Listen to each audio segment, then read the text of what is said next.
welcome back everybody to the ATB NFL live show. Calling it Mock Madness because this is what it's going to be. We're just going to be doing a lot of mock stuff probably until the draft starts. We'll see if anything else comes up, but there is one piece of news that we can actually talk about that's a little bit different than from the last time we met. The Lamar situation has changed a bit, and it may not necessarily impact what's going to happen with him or when it's going to happen, but just more information than we've had prior to it happening. And I'm sure everybody saw while the NFL was having their owners meetings and everything this past week, Lamar chose right at kind of a suspiciously good time. Suspiciously perfect timing. To drop the news that he did request a trade formally from the team, ironically, on my birthday, on March 2nd, which that's Happy interesting. Birthday. Could be, maybe it could be for a Steelers fan, depending on where he ends up. But he did drop that he did request a trade on March 2nd and that the Ravens have not been willing to meet his demands, all that stuff. But a lot of that was what we kind of expected was the problem. But the timing of it, where his coach, John Harbaugh, literally sat down to meet with the media the second the tweet dropped, basically. And he was already going to get a lot of questions about it. It's not like it really changed it that much in terms of the overall visibility of it. But the timing does just – there's no way it was a coincidence. Didn't he have to go back and regroup? I don't know about that necessarily. He took it in stride, yes. But I think they had like a quick minute. They may have started like a minute or two late, just that they had like a quick second to be like, "Hey, he actually this just happened. He said this is what happened. What he actually said, yeah." And he stayed on message about he loves Lamar, and I believe him. I really think this isn't a situation I think where the Ravens like don't necessarily want him to be their quarterback. It's about what are they willing to do to make him their long-term quarterback, and that's just they haven't met his demands. I don't know if a team will, and that's still the question: is where does this all lead to? You've talked about a lot, Tony. I do think there's a good chance that he does have to make a decision about whether he wants to play on the transition tag or not. I still think, and it seems like a lot of people think that would not happen, and that would be unfortunate for a lot of reasons. But I don't really know if a team is going to come out, especially before the draft. I think after the draft, after a team has had a chance to really figure out what they want to do, what they were able to do in the draft, there could be scenarios where a team is willing to give up the money and the picks that they would have to give up. And we might actually use that in our mock draft we do later. We'll talk about that a little bit. But what do you guys think overall with the situation? Like, do you expect to really have any closure on this until, maybe probably after the draft, or do you think something could happen before the draft? I'll start with Tony.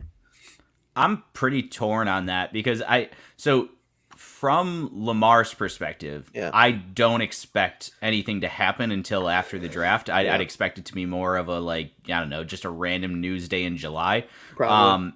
But from the Ravens' perspective, it makes a lot of sense if they see the writing on the wall and they see that they're going to lose him. It makes a lot of sense to get it done right now because let's say a team that has been clearing out cap space and has a big hole at quarterback and a very aggressive kind of dumb owner in Jim Irsay. Let's say they want to make a swing at Lamar. If I'm the Ravens, I don't want the 24, 25, and 26 first-round picks because they are going to have Lamar Jackson those years, and they're going to have lower draft picks. That's always weird to me because the number's higher, the value's lower. Right. But I would much rather get number 4 from them this year and have this year's and then the next two. So they're incentivized to get a deal done before the draft, but they're also probably still holding out of the hope that they can retain him. So it's really interesting.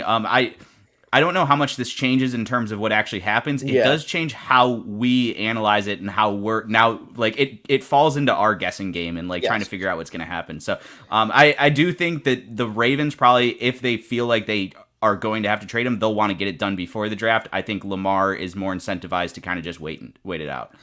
Yeah, so with that circumstance, this is kind of what I'm thinking. Let's say the Ravens, they decide, you know what?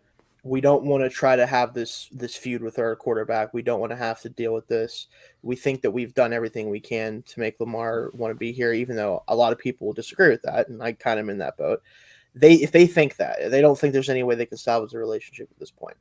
Do you call Jim Irsay and say, hey, listen, if you offer him a deal above a certain amount, we're not going to match it. You can come and get him. If you give him the money he wants, we're not going to match the contract. You can have him. Give us your next 2 first-round picks as part of that because you have to. And we'll take 4 and we'll start from there. And then the question I think then becomes, do they immediately take a quarterback at 4? because I don't think that they should, unless I can understand Richardson, but they're moving away from that type of offense with the hiring of Todd Monken. I don't think they're trying to build it around the quarterback run game like they have. Even if Lamar stays there, I don't think it's going to be as big of a part of the offense. So you don't have to do that. I think Huntley could get you through a season as you figure out what you want to do at quarterback, and you're going to have 2 first-round picks next year. So if you need to move up for a quarterback, if you want to come up for one of the guys that are going to be really good next year, there's a lot of them that people are pretty high on, obviously. Might be both bad enough and have the ammunition to come up and get somebody next year if you need to. So that I think plays into the conversation too of what is the long-term plan there. But and sorry, I don't think you take a quarterback this year. I don't think you can because taking a quarterback at the top of the NFL draft, that is a big deal. That is a big deal to GMs, to coaches, to owners. That is career defining for them. If you swing and miss, you're probably not going to stick around very long. And you have to do your homework. They haven't been doing their homework because I don't think so. they're thinking that Lamar's going to be their quarterback. Lamar Jackson they're just negotiations. Yeah, I don't think they are ready to, even if they end up having the 4th overall pick. I don't think they'll feel comfortable in their process. I don't think it makes sense where they're at. No, and you may even be able to justify moving then down from 4 for them too. If someone wants to come up for, let's say the Cardinals stick and pick, right? They might say, okay, well, Richardson might still be on the board, or whoever's on the board still.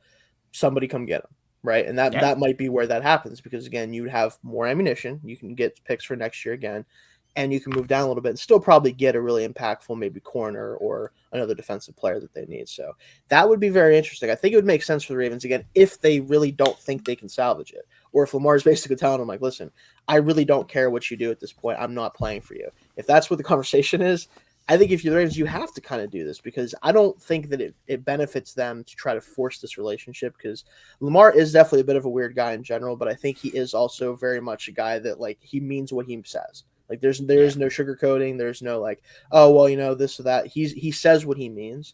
And for him to say he formally requested a trade makes me think that he does legitimately just not want to be a part of the Ravens. It's not even necessarily just a money issue anymore. I think he just does not want to be there.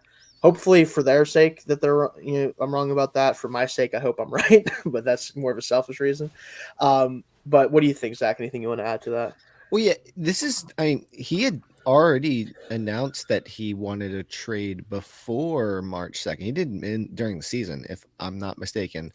He had done it before. Don't think that's the case. I don't remember that happening. But I think when negotiations had already stalled, that he had already hinted at, like, yeah, no, go ahead and just whatever. I've had a little bit of change of heart in this whole thing. Okay. I think that Lamar has all of the all of the power here. Only for the sake of he doesn't necessarily need the contract. He can wait. The Ravens need a quarterback. Yeah, if they want to remain competitive. Because, we saw them with Tyler Huntley and who was behind who was the rookie? Was it a rookie they had this year? Behind him? Yeah. Oh yeah, Anthony something from Boston College, or he was at Boston, and then he went to Oregon. Yeah, Anthony Brown. Yeah. Anthony Brown. Yeah. Wow, I forgot about him. Yeah. Sick human being. We were literally sitting here all across the last couple weeks of the season, like, oh, are they going to get in the playoffs? And they did by the skin of their teeth. They played, but it was pretty hard. They almost won that game too. Ironically, yeah. Yeah. But was that more so they match up very well against the Bengals? Yeah, that was everything. And that was the story of the whole season. Yeah. So I'm kind of sitting here and I'm just, if I'm Lamar, like, look, if nobody wants to give me the money, fine, I'll stay. And it's a shame because we've literally never seen a quarterback of this caliber on the open market. You could argue, and I'm only going to say this just because the reason you can argue it is because you weren't sure exactly what he was going to be able to do for you, and it's a different situation. A player later in his career, Manning, when he hit the market after his neck injury, was crazy. But again, he's an older player, and you weren't 100% coming sure off the neck surgery. Yeah, there was also, more of a sure thing. The statement from his doctor was that said he shouldn't ride a roller coaster again, right? And you're like, yeah. So, but other, like, as far as like a young actual, like, you have to remember, like, people an MVP, people try to like not focus on that. I understand it was a few years ago now, and his overall level of play hasn't been the same due to injuries and other things. This man won an MVP in his second season in the NFL. Okay, he led the league in touchdown passes doing it. I understand he didn't have a lot of volume, but still, like, this is crazy that we're having this conversation, is it not? Lamar Jackson is the same age as Joe Burrow. Yeah. Again, granted, Joe is an older prospect, whatever.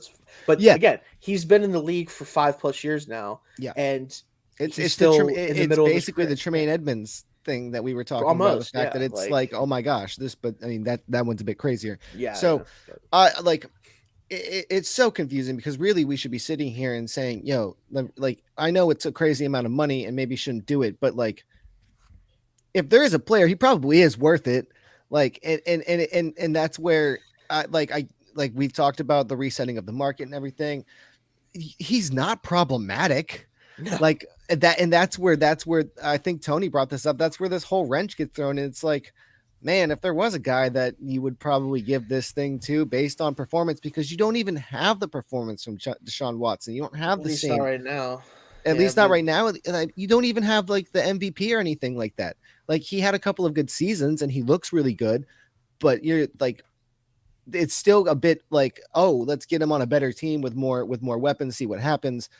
Lamar's shown it. He's done it himself. It's kind of like the Josh Allen thing. So literally, I've completely flipped, and I'm like, yeah, no, Lamar's got all of the negotiating, all of the leverage, everything here, because the Ravens need him more than he needs the Ravens. He just needs to find a team that's willing to come out. Yeah, we're going to do it and see what the Ravens do. Like, that's what this is all about. And maybe he will if the Ravens don't see the writing on the wall, or they do think they can get him. It may take until after the draft for a team to show up and be like, hey, you know what?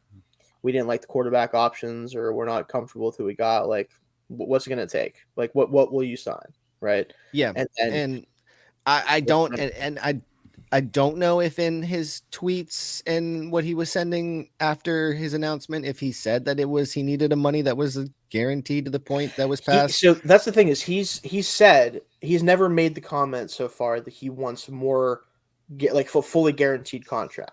I think he wants more guarantees than Watson, which, again, for you to get there, you'd either have to add a 6th year or you'd have to probably fully guarantee the contract. But he hasn't specifically said that. And I think the interesting thing about it is, at the end of the day, the reason this is a problem, and we can all turn to our right and laugh at the Browns for doing this, they made a contract that is so ridiculous that even if Watson had never done a thing wrong in his life and he was just for some reason available, the Texans were like, screw it. Like, pretty much like what the Ravens are doing right now with Lamar. If they would have given him that contract at the time, especially that they gave it to him, it still would have been viewed as like a crazy contract, right? Completely, like, irregardless of the situation that also was part of it, and giving up all those picks and everything else. They really kind of screwed the NFL and the Ravens in a lot of ways, because, again, even though the NFL can say that is not a precedent and they're trying to do that, if Lamar is saying it is and it's what he wants, now you have the spectacle of, like, now people are talking about, are they colluding against him and everything else. And I'm like, I think to a certain degree they are, but not in a way that normally would be as bad as it would be. I don't think it's necessarily like the Colin Kaepernick level. No, it's different. They're not talking to each other about it. It's just that they're all fundamentally against the idea. They all sat down at the owner's table this week, and they just all looked at each other and they were like, we all know we can't do this, right? That's what I'm saying. It's like, it is, I think, to a certain degree, like, agreed upon. Like, they've all decided, like, we don't want to be the Browns, which, again, I can't blame them for that at all. But it does suck for Lamar, because, like, he's looking at a contract that he can justifiably ask for it. Doesn't mean he's going to get it, and he probably won't, obviously. But that's where the negotiations kind of have to start for him, I think, because you have a guy that's won an MVP and he's next up. This is what happens, right? Like, what's the Joe Burrow contract going to look like?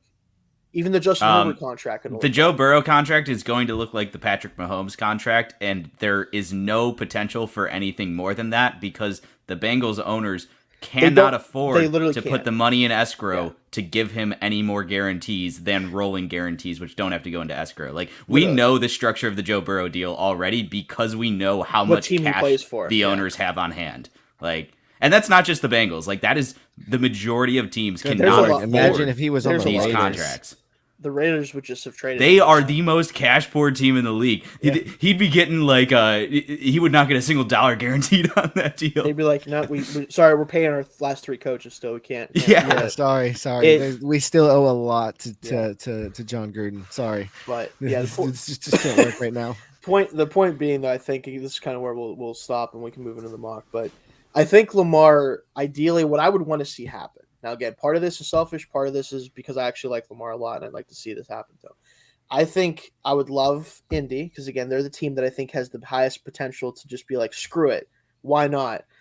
Because, again, they already love veteran quarterbacks. Like, they love them more than anything else. Chris Ballard probably has multiple veteran quarterbacks hanging up in his office right now, pictures of them. That's kind of where it's at with them. This is not only a veteran quarterback, but still a young quarterback that could potentially develop even more as a passer than he already has. You wouldn't have to give up on him after a year. Yeah. So I would be on the phone with Jim Irsay being like, listen, what do you think? You like this idea? I know you don't like fully guaranteed contracts, but Lamar said he isn't necessarily needing that. So you just give up a lot of money, but not fully guaranteed money. Like, that's what I'd like to see happen. But if they weren't already like so far deep into Aaron Rodgers' contract negotiations and trade talks, as much as Tony and I would hate it, yeah, the Jets should do it, shouldn't they? Okay, so here's where I differ. They should do it, but they have a GM who is fighting for his life, and he will not do it because the second he shows interest in Lamar, Aaron Rodgers says, "I refuse to play for you. I will never play for you." And then you're left without a quarterback, and you get fired. You just mean with but I'm saying if they weren't, that's what I mean. If they weren't in the Aaron Rodgers, if they weren't already so far, they should be like, this should have been done. They can't do it now, unfortunately. They really can't. Like, because again, they painted themselves into a very Aaron Rodgers colored, very dark corner. The potential for them to just not have a quarterback. They put themselves in a very dark corner, and they're waiting to see what happens when they come out. All the other teams at least have like somebody that could reasonably start games for them. Jets, I was higher on Zach Wilson than I would have liked Zach to be. Wilson, come on down. He can't play next year, right? Like, he beat the Bills. He beat the Bills last year. Zach Wilson. He did beat my Steelers too, so I can't say anything. I guess. Here's the problem: is who else do they have to play? Is Joe Flacco still running around? Is he still out there? I'd play him over him at this point. Yeah, so. I mean, it would still be, you'd get similar results, but it'd be less disgusting to watch. Yeah, I'm trying to think, like, if the Colts make it work, get Lamar, then one of Nick Foles or Gardner Minshew is going to be out there. They can start a season for you. I think. Oh, he did? Okay, I'm never mind. Sure he got cut, then right? he's just out there. Sign him. I know that. I think him and Ryan both did, maybe, but I forget. Hey, give Drew Brees a call. He said he was Drew last year. I do think the 49ers situation is probably worth monitoring if they fail on Rodgers, just because, like, they're not going to carry all three of those quarterbacks, and they just signed Darnold with some guarantees. So it's either Brock isn't healthy enough and he starts the season on PUP and it's Trey Lance and Darnold, or Brock is healthy enough and Trey Lance is playing somewhere else. And so, like, maybe you call on Trey Lance because they're not keeping all three quarterbacks. I still hate that so much, by the way. Like, I understand Brock played well. Lance has to. Like, it's idiocy. Like, Trey Lance is the better player. This is the San Francisco special. I know. It really is. San Francisco special. What they do. All right, let's move into the mock here. So we'll break it down with how we're going to do this. So basically, we're going to have it as basically a combination mock draft. So all three of us are going to be making picks on the same mock. The trades are available and everything like that. We can move up and down the board, but we're just going to go 1, 2, 3 in the order. And I know that, Zach, you wanted to start here, so we're going to start with you here. Let me pull everything up here. Using PFF, I will say, just going to throw this out there, I do disagree with them putting it behind a paywall, their mock draft, but I already had it, so I can still use it. So, but yeah, PFF, do better. Mock drafts are fun. Let people do them. I understand your company. Probably something you didn't have to put behind a paywall, but whatever. So I do have a mock pulled up here. So you are on the clock right now, Zach. I'm assuming you are going to pick here. The Ravens. Yes, I will. Here, so. I will pick. So yes, the Panthers are on the board. I'm gonna go ahead and go with CJ Stroud. CJ Stroud? Okay. So again, this is, and we'll just throw this out there, until the last week before the draft, we're going to do pretty much entirely like what we would do mocks, just because it's more fun that way. And we have no idea. Let's be honest. We don't really know what these teams are going to probably do. So we'll do CJ Stroud though for this one, you said? Yes. Okay. So I will be on the board next here. So let me take a look here. I don't have to look very long though. This is who I would take at 1. I've talked about it. We've discussed this. Bryce Young is going to be the pick at 2 to the Texans. And all right, you are on the board, Tony. So it puts me on the clock. I am the Arizona Cardinals. I want assets. So I'm going to open this up to trade. If you want to click the little trade screen and show me the teams I'm working with here. Now I can force trades as well. So keep I was that going in to mind. say there is a team that needs to. Oh, okay. So the team I'm targeting is already. So does Indianapolis want to trade up? Gonna toss that out there. So I think, and this is where we can talk about this too. Do we play with this with the idea that they do try to trade for Lamar? Do you think that this is something that we could talk about with Indianapolis? Because that's going to impact what they do for sure, obviously. Is there something you guys want to entertain, or do you want we've got Indy's we've got Indy's GM on the line, Chris Ballard? What do you have to say for yourself here? No, my GM, or not my GM, my owner is insane, and he wants me to make this pick. Okay.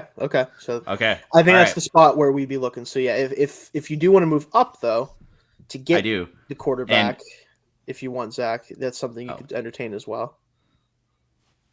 Oh no, we're good. We're good. Okay. Yeah, no, I'm not worried. I was going to ask for pick 35 from you, so I understand the lack of interest there. Yeah. If you want to, so it's not a team that seems interested right now, but I am the GM of this team, and I am interested. If you want to pull up the Detroit Lions, please. Yep, sure. Beautiful. Oh, beautiful. Let me pull them up here. Detroit. So all right. Yep, this would be 6. We've already kind of loosely agreed on compensation. Just had a lot of pre-conversations within myself. For sure. Right. So based off of trade value charts, if you throw 48 and 81, you're a little bit overpaying. I'm actually going to throw in Minnesota's round three pick as a kicker of 2024. So yeah, the 2024 round 3 pick. And as the Cardinals, I feel good about this haul. I'm getting 2 extra day 2 picks in a draft class that I like the day 2 picks. And then I get a future 3, and I don't think Minnesota's going to be all that great next year, and I feel good about that 3. So we're going to, we've already agreed to force this trade through. Yep, force trade. Yep. And now the Detroit Lions, both of you guys explored this last week, and I was the lone person who didn't, so I'm filling in now. Give me Anthony Richardson. Give me give me somebody who can sit behind Goff. That happens. But give me the future of the franchise. They're really excited for that pick. Perfect. All right, and so that will mean that so here's Zach is back up where here. This gets interesting.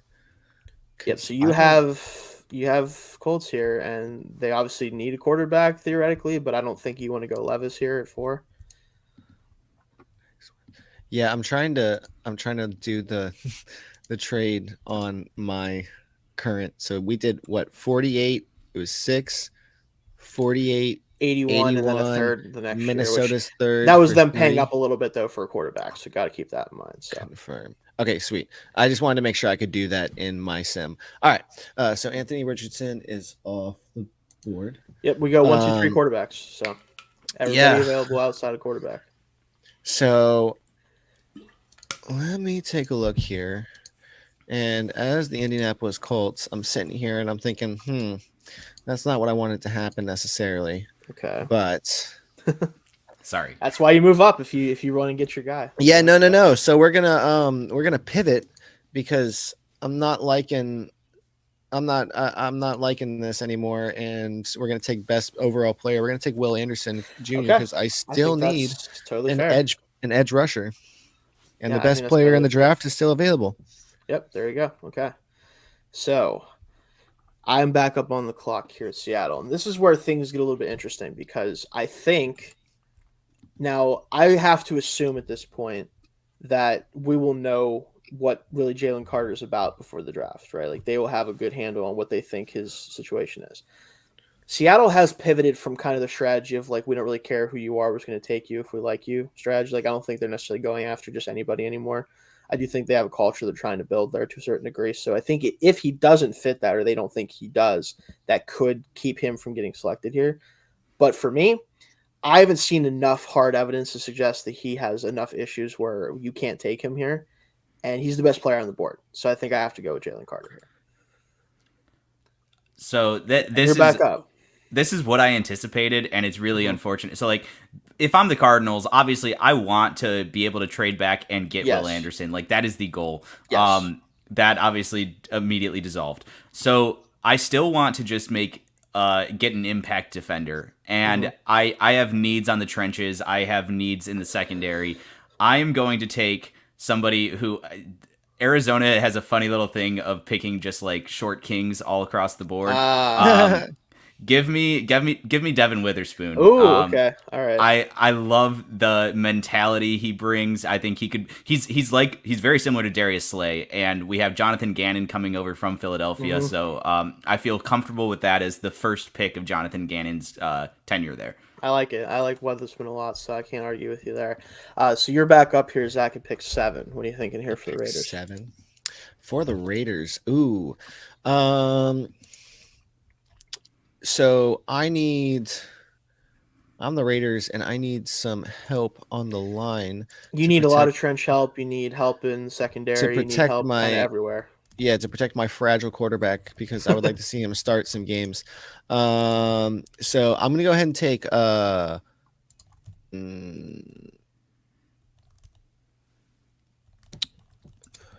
checking something. Mm-hmm. Sure. TBD. This is a tough spot if you're the Raiders. There's a lot of players that could help you a lot, but you kind of want to focus on like who the best value is, I think. So yeah. It's a combination of things, yeah. I think I'm going to take see, let me what is see, none of them are. Can you scroll down on the players on your end a little bit? Yep. Are you looking for somebody in particular? I'm looking for offensive tackle. So Paris Johnson Jr. and Peter Skoronski are the 2 top ones on PFF's board, at least. And then you get into like Anton Harrison, you get in Broderick Jones, guys like that. Okay. I will take Paris Johnson Jr. then. Paris Johnson Jr. Okay. Yes. Yeah, that's actually been mocked a couple of times. I've seen people are looking at that as probably his ceiling as far as how high he could possibly be drafted. So we'll put him there at 7.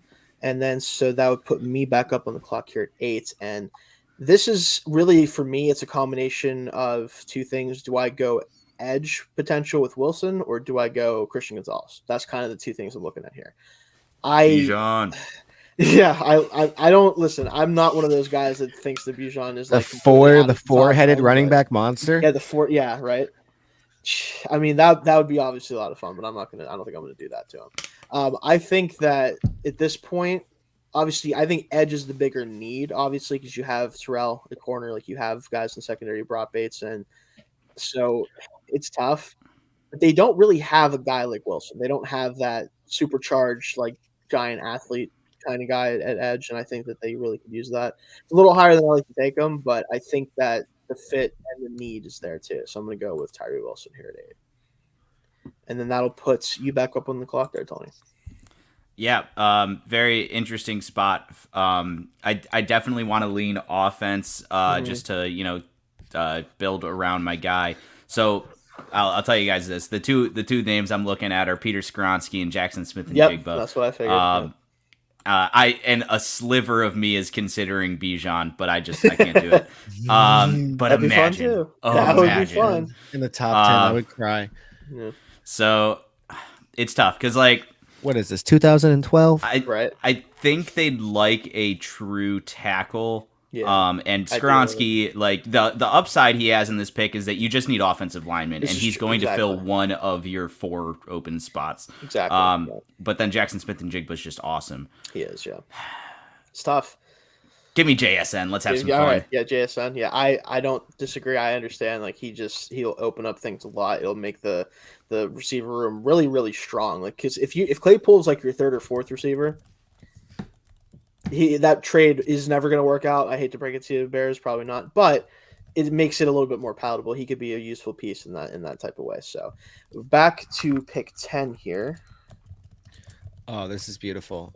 This is played out perfectly for the Philadelphia Eagles. Okay. Who are going to select Christian Gonzalez from Oregon. Future corner, still definitely something they could do. Yes. So put Christian out there.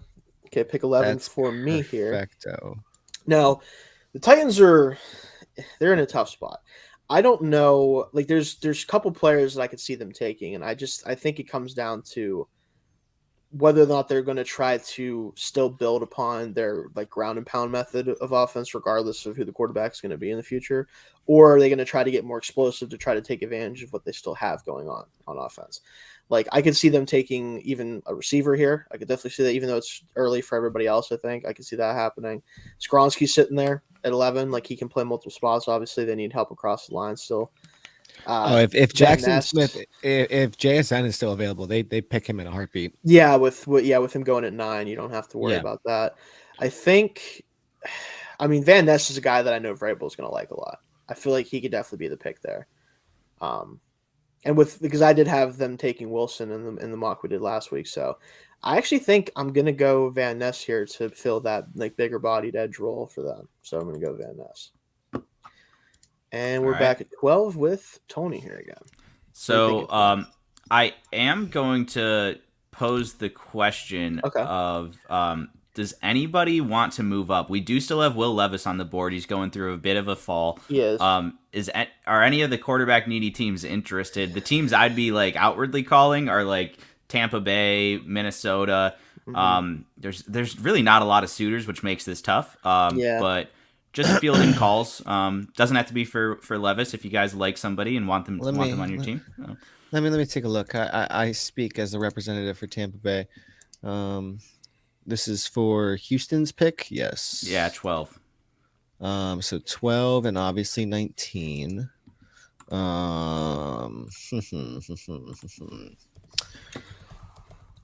If you want to have a look at this here, it'd be 19, 12, and then realistically, I don't know anything about trade value and draft picks. Ideally, you probably want to get a day 2 pick, right? One of these two. Yeah, I'm pulling up the chart, and so like 12 is 1,200 and 19 is 875. So you got what 325 to 325 points to make up there.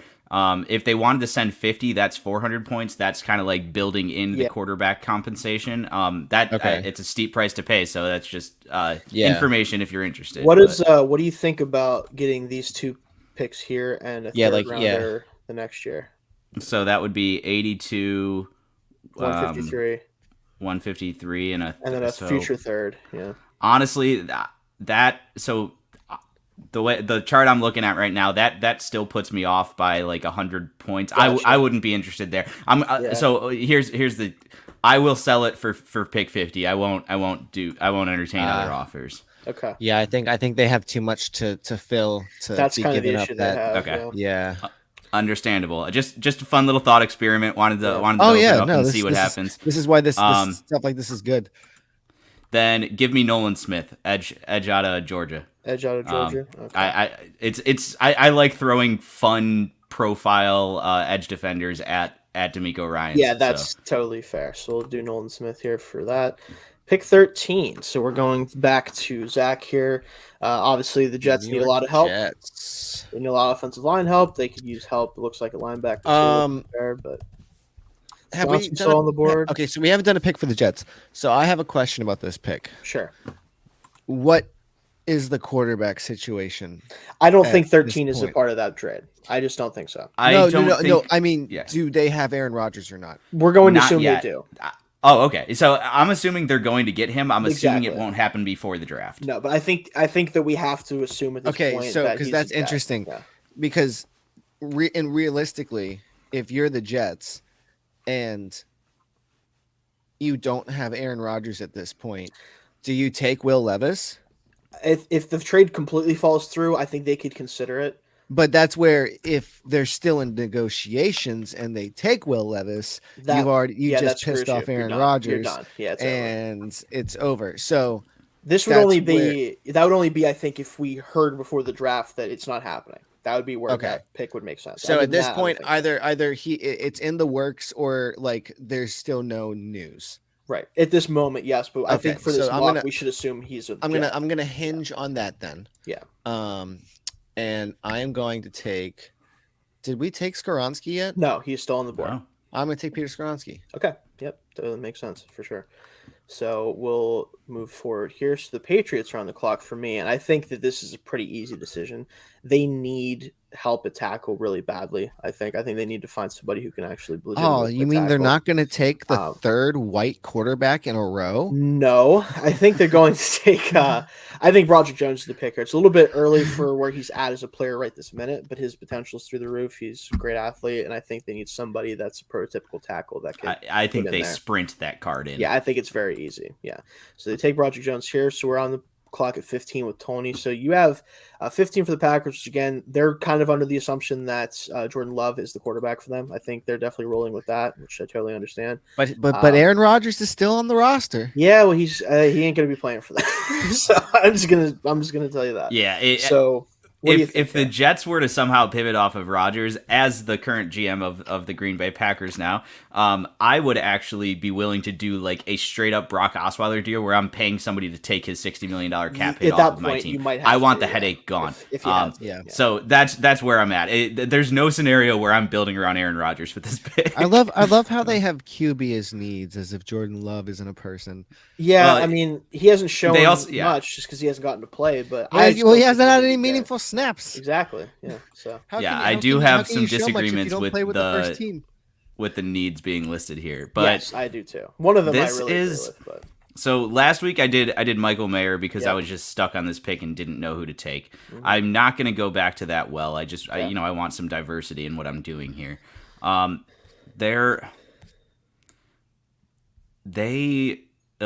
So this is I get to do what I want, so I'm not going to do this. I was going to say this feels like a Miles Murphy spot. Yep. I don't like it. I don't. But it's a little early for me too. Yeah. I'm going to do what I would do. Bay Packers pick. And I'm going to take Quentin Johnston here. Yep. Okay. Similar philosophy of giving my guy Jordan Love some pass catchers, and absolutely Johnston's on the board here. No arguments there. So back to pick 16. That's going to be Zach here. Ooh, the Washington Commanders. Close to home with this one. What are you gonna do for them? You think? This is another interesting situation because this is very much like the Dwayne Haskins draft. And where they were in the middle of the first. Yeah. Do you take the stab at the quarterback that's been sliding, and because it just happened to come? Because I will admit, I was sitting there, I was like, I don't know what deal Dan Snyder made with the devil for Dwayne Haskins to fall to, what was it, 17 at the time? I think it was 15. 15. Yeah. But I was just like, you got to be kidding me. Unfortunately, but I don't think they do. I think they are going to go with they have Sam Howell, right? Yes, and Jacoby Brissett. And those Jacoby two Brissett are going to be kind of the competition there. Yeah. That doesn't mean anything. So no. I can tell you that as firsthand experience. Having Jacoby Brissett doesn't really mean stiff much. competition. Yeah. He was really good last year. He was. He played well for the Browns. But we'll see. Yeah. Fair. Yeah, actually, I did write something about how he deserved another shot. So I think if I am the Washington Commanders, I'm going to take Joey Porter Jr. I did it last week, and I'm going to do it again. Yeah, I knew. It just makes too much sense. It just makes too much sense. Yeah, it rips my heart out, Tony, right in front of me. Can you believe it? Yeah, that hurts. I mean, actually, I have very comparable grades about the player that I am going to take here anyway with him. I'm going to go Deontay Banks. I was like, very comparable. I have very comparable draft grades on them. I think they're very similar in the sense that they're both kind of struggling with ball skills, but everything else is pretty nice about them. So it's kind of Well, where you were slightly heartbroken because Joey Porter Jr. went off the board one pick, but you had a backup plan. I am the Lions, and I am sad because I really wanted a cornerback here, and the value is just not there. It's too early for anyone else. I'm not going to do that. What I will do, though, is build the most formidable rushing offense in the history of the NFL. Give me Bijan Robinson to the Detroit Lions. There's some fun. I don't care about that David Montgomery contract. I want Bijan. I'll trade Swift somewhere and just roll with Bijan and Montgomery. Like it's too fun to pass up. That's really funny. But it's also very, very smart. And again, so we're up with 19. Yo, look how this has worked out. I'm going to take Will Levis. Okay, yep. I think that's you didn't have to give up pick 50. That was a smart move by you. Wow. The slide had to crazy fall how the world works eventually, but so that's incredible. Oh man, seeing PFF is doing the Tony method. They actually have it numbered out to 32.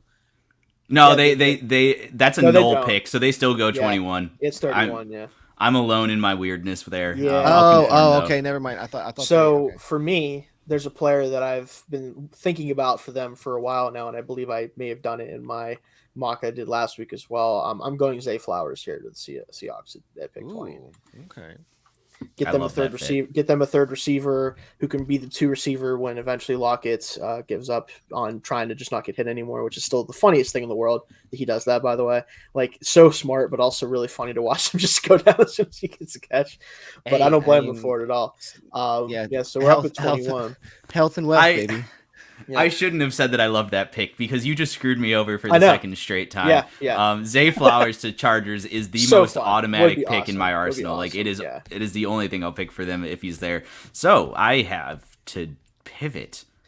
Do you entertain any sort of? Is there anybody that maybe that would want to move up here? I'm not sure if there's really anybody. I would definitely entertain trading back. So if somebody has strong feelings, call me. I wonder if they see Zay Flowers go off the board, if they would be more inclined to take somebody like Jordan Addison if there's going to be a run on wide receivers. Possible, but he's not really what they're trying to add to the offense. That they want. I mean, he'd be a good like long-term Allen replacement in terms of that route runner type of guy, but I don't know if he really helps them change the offense the way it is right now. Yeah, I think I have a different pivot point identified if I can't get a trade done, but I am very open for business. I'm looking at what I have right now and seeing if there's any teams that might be interested. I'll look at my teams too. We're in that range where like you do see smaller trade ups pick swaps, just people positioning. I don't think the Ravens would trade up. No, because they're going to probably just stick and pick to whatever player they get. Trying to think if anybody's here that I would want to. Are the Vikings interested in trading up for Addison and before me or Baltimore? Maybe that would be an interesting one for me to do. Or if anybody wants to jump Baltimore and get the last high corner on their board, that's what I was gonna say. Maybe the Giants. Maybe the Giants want to move up. It's possible. That'd be for you then, yeah. Zach, that'd be a decision. I'm looking at I've got the Jaguars, the Bills, the Eagles, and the Chiefs. All teams that are, especially the Bills, Eagles, and Chiefs that are like known for trading up, small amounts. True. I don't see it for any of them. Like there's nothing that I'm like itching to go trade 21. Up for. So I'll take those teams out of the ring. Let's see. You know what? Oh. There's a team that I could see wanting to come up and get somebody, but I don't think they need to, unfortunately. I think they'll fall to them. So I'm actually not going to even worry about that one. The Vikings coming up for Addison. You're just jumping 2 spots. 22, I'm not going to charge you much. I'll look at the value 22 chart right is 780. 22 is 780. Yes. And then, okay. And no. So the Chargers pick at 21 is 800, and Minnesota's pick 800. Is 760. So they only have to make up. Wow. So I'll ask for 119. I mean, even the Detroit pick to move. Well, I'm even looking at the Giants. They only have to make up 80 points. Yeah, I don't know if the Giants. I think there's another direction the Giants could go in the first round, but definitely if you want to try to do that too. Zach, if you're willing to give up more, especially like I'm willing to give up 119, that's pretty much it. So if you want to look at like what that would look for you, for the Giants to be 25, I mean, unless you're willing to give up 89 or 128, and probably like these 2 picks or like these 2 picks too, compensatory pick maybe, that would be what you probably have to do to beat out the offer from Vikings. Plus, I don't have to move down as far. If you're the Chargers, so I mean, I'd throw 89 in there. You do just 89 straight up? Yeah. Well, 25 and 89. Yeah. Yeah. Okay. Yeah, I'll do that if that's what you want to do. Well, you'll do that. Hey, I'm the guy over here. Are you gonna? My team. You can. Yeah. Yeah, I will do that though. Will you do that though? See, you can't. You can't not take a pick. I was like, it's like I'll take 20, 30 spots higher almost. Oh, it was declined in my sim. Yeah, it's gonna have to be. Oh, probably because I did it the wrong way. So I'm just gonna force this trade. So force it through. I'll happily trade out of that. Okay, perfect. Okay, so. Yeah, probably because I did it the wrong way. So then, Zach, you are gonna be making this pick here at 21 then. Oh wow, it actually isn't working. Man. One more time. Let me see if I can do this. Are you able to force trades on PFF? I don't know. I'll just add an extra. You can just throw in whatever you need to make it work as long as I'll it's just not add an extra pick. Round. Yeah. There we go. All right. I'm gonna take Cam Smith. Okay. All right. Nice. Got it. Yeah. Cam Smith. Fine. That's why I was moving in. All right. I will say, like, he's the next cornerback off the board, Yes, but he's like, gonna so be, that makes perfect sense, and you want to jump Baltimore there. Yeah, I and I messed it think up. then it at up. 22, I traded Baltimore's pick. Crap. I messed it up. Well, you're gonna be It's you're fine. on the board here again. So Oh yeah, I am. because you have 20, you have pick 22 as well. So Oh, that's right. Yeah. Okay. So the Ravens are going to take. I think they're going to take Jordan Addison. Jordan Addison. Okay, we'll go with them for that.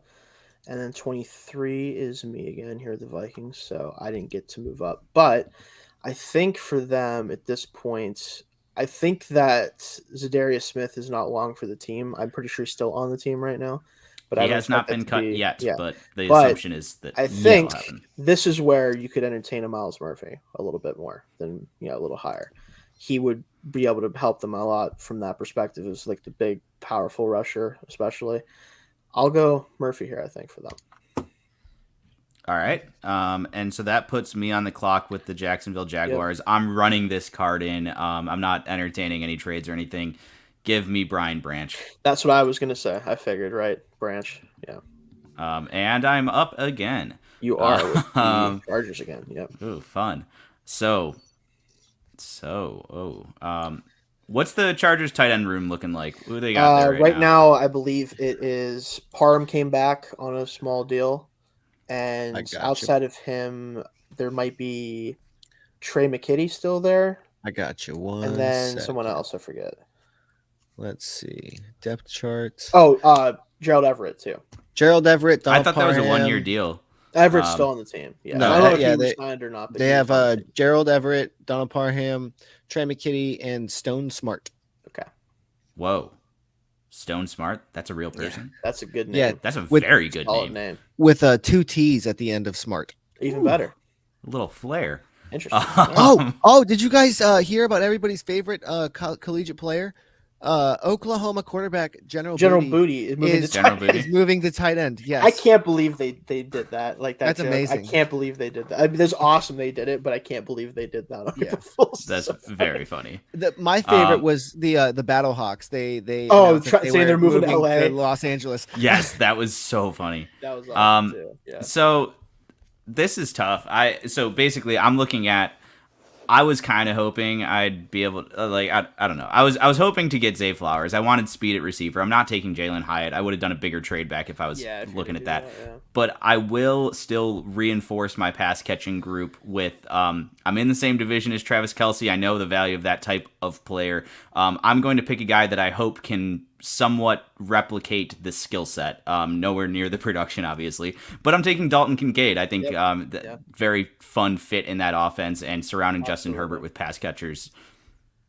Okay, so I'm back up at 26 here, and Cowboys are in an interesting spot because they need help at defensive interior. Kalijah Kancey would be great, but he's not really what they need at defensive interior. They have plenty of pass rush. They don't have any run defense, right? There's a guy that I personally would consider above a player that's rated higher than him on this board, but I don't know if I'm willing to do it quite this early. I don't know if I really want to move down though either. I mean, Brzez's there, but he's again more of that pass rushing skill set, but he is probably the highest, like the best value at defensive interior left other than Kancey, but this is a tough spot for them. I've just been so used to giving them Bijan. Having to decide stuff for them. I think I'm actually gonna go. I'm just gonna take Brzee here. I think it's quality pick for them, and then we're up with you again here. Buffalo. Funny how that goes. Yeah. So man, I hate to be repetitive, but this is a player that is way too high on my board at a position that I think is a big time need that I just can't ignore. Give me Darnell Wright again. Where is Darnell Wright? He's far down the list. PFF has not caught up to the realization that he is easily a top 20 player in this class. He's 29 at PFN. Yeah, they're much more tuned in, and even then, I think is low. I honestly don't think I probably should have picked him to Green Bay at 15 if we're being completely honest here. I think he's honestly at this point, and this is kind of a precursor to when we try to do team mocks maybe for our teams. I think that he's probably a Steeler. at this point. I do That's my think, yeah, guess. that's probably another spot. I think he goes before then even, but I'd could. say that's probably his floor. But I think probably his floor at this point, which I understand. But and then we're I'm back very at excited 20, to get him though. Yeah, 28 with Zach here for the Bengals. What do you think? Yes. Myers sitting there, or Mayer's sitting there on the board still. I know that other tight ends. I can't think of his name right now for Georgia. Darnell Washington, or even Luke Musgrave. Luke Musgrave. He's definitely in the combo.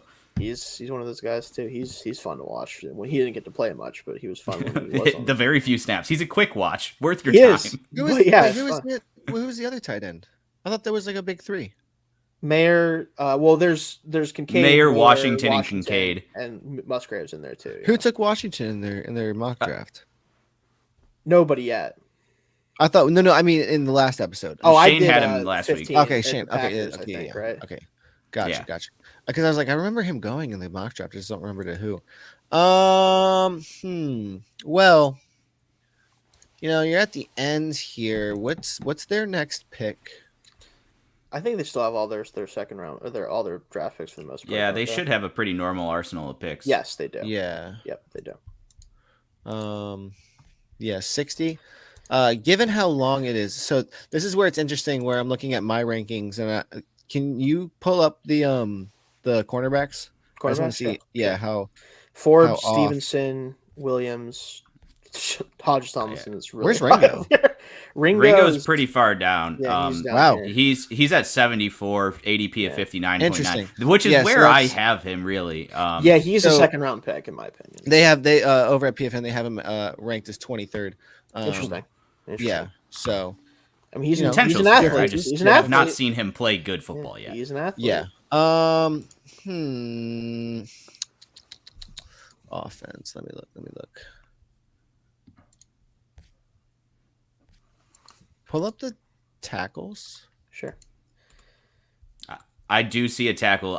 There's a guy that I would pick in a heartbeat here, because I value him pretty high. It's that first Harrison? name on the list there. Yeah, Anton Harrison. That's what I was thinking. That was what I was thinking. Yeah, he would have to play right tackle because Orlando Brown Jr. is picky about where he plays, but he can do it. I'm pretty sure. And he's the pure pass guy. Like you were saying last week, Shane. Like he doesn't have the run game yet, which could be a knock. Why he goes lower, but you don't need him to for this. Offense, he's protecting really. Joe Burrow. I want him to be a pass guy. Yeah, I'm gonna go ahead and take Anton Harrison. Yeah, got it. Okay, perfect. Oh, that's a perfect pick. That's a good pick. All right, 29. My last pick here for the Saints, which, it's gonna be Cansey. They just need somebody on the defensive line. I don't think he's really the best fit for what they need because they need more just beef, honestly, than anything. But they did sign a couple guys that can be that first and second down guys. Get Cansey out in the field and see if he can rush the passer for you. We'll put him here. And then you get the last two picks here, Tony. I get back-to-back picks, and there's a lot of different things I could do. There is. So, I'm going to say this outright. One of these two teams is picking Josh Downs out of North Carolina. My question is who? And then what happened? Because, so I want it to be the Eagles, right? But then I'm going to just put myself into the same comfortable position of drafting DeJuan Jones to the Chiefs, which I don't want to be so repetitive. Yeah. I'll figure something else out for the Chiefs. Give me Josh Downs on the Eagles. Way too fun as their wide receiver 3 slot, very Jahan Dotson. Is he rising? Is he rising right now? He's rising. Yeah, he's tiny, but he plays big. He's smooth. He literally everything. He wasn't anywhere near the close to the first round when I did my last mock draft. So he does all the things that a small receiver has to do to be awesome. Literally, literally every aspect of playing. He is the best contested catch receiver in the draft. Which is he is tiny, but he is whatever you would assume a player of Quentin Johnston's stature is in contested situations is false. It is Josh Downs does that, and then Quentin Johnston does what you'd expect a player of Josh Downs' size to do. It's very funny. He's 5'10". Oh my lord. 5'10", 171, I think. Oh, actually, no. His NFL measurements are 5'9", 171. Yeah, small guy. Wow. But he plays 6'2". He plays big. Nuts. I'm worried about hits, but he's the wide receiver 3. He's not going to. He's protected. Him and Devontae Smith give me hope to see see people like me in football. Right. Yeah. Right. Emmanuel Forbes. All right. So. Yeah. I'm not going to do the same thing and give DeJuan Jones to the Chiefs, even though I think that makes a ton of sense. let's say in this world they feel really good about Lucas Niang. I have a fun one that I think I'm going to do. Okay. Do I want to do that?